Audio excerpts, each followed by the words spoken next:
Rueben Muinos, Business Development Director for DealerSocket, on how to use the internet and social media to your ever-increasing advantage. What's really working, I think, obviously the internet has made a big impact, and whether it's social media, which is the big buzz nowadays, or handling your internet leads correctly, I think the internet is truly working for the dealership, for those dealerships in particular that are handling the internet correctly. So that's number one. I think the internet is working, and dealerships are starting to see that. It's much more cost effective, I believe, than traditional media when you do it properly. And again, when you set up, you have a plan in place.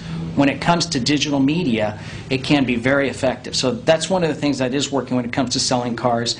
And again, the other thing that is working selling cars is your own database. Again, mining your database. So an example would be looking at customers who are in a certain equity position that I could take them out of their vehicle today with real numbers, put them into a new car without any money out of their pocket, and keep their payments the same.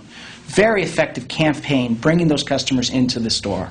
I think what's hot in the buzzword is, of course, the social media. I think right now that's what a lot of dealers are talking about. I don't think anybody really knows how to put their hands completely around it. There's a lot of good people out there in the industry that have some great ideas. But from the dealership space, certainly I think we're behind on what we need to do with social media.